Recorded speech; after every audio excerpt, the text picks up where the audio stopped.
ആദരണീയ അധ്യാപകരെ, രക്ഷിതാക്കളെ, പ്രിയ കൂട്ടുകാരെ, നമസ്കാരം. ഇന്ന് നവംബർ 14, ഇന്ത്യയുടെ പ്രഥമ പ്രധാനമന്ത്രി നമ്മുടെ പ്രിയപ്പെട്ട പണ്ഡിറ്റ് ജവഹർലാൽ നെഹ്റുവിൻ്റെ ജന്മദിനം.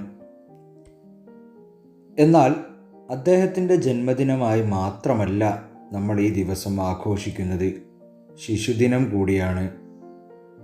കുട്ടികളോടുള്ള സ്നേഹവും അവരുടെ ക്ഷേമത്തിനും വിദ്യാഭ്യാസത്തിനും വേണ്ടി ചെയ്ത സംഭാവനകൾ കണക്കിലെടുത്തുമാണ് അദ്ദേഹത്തിൻ്റെ ജന്മദിനം രാജ്യം ശിശുദിനമായി ആചരിക്കുന്നത്.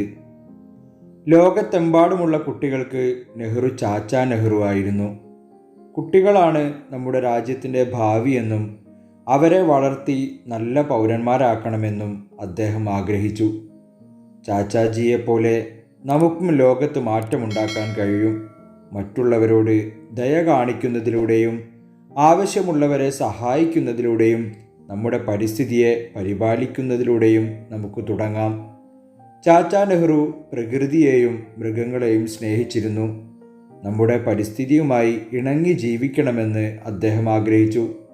അതിനാൽ ഈ സുദിനത്തിൽ കൂടുതൽ മരങ്ങൾ നട്ടുപിടിപ്പിക്കാനും ജലം സംരക്ഷിക്കാനും എല്ലാ ജീവജാലങ്ങളെയും സംരക്ഷിക്കാനും നമുക്ക് പ്രതിജ്ഞയെടുക്കാം. എല്ലാവർക്കും ശിശുദിനാശംസകൾ നേർന്നുകൊണ്ട് നിർത്തുന്നു. നന്ദി.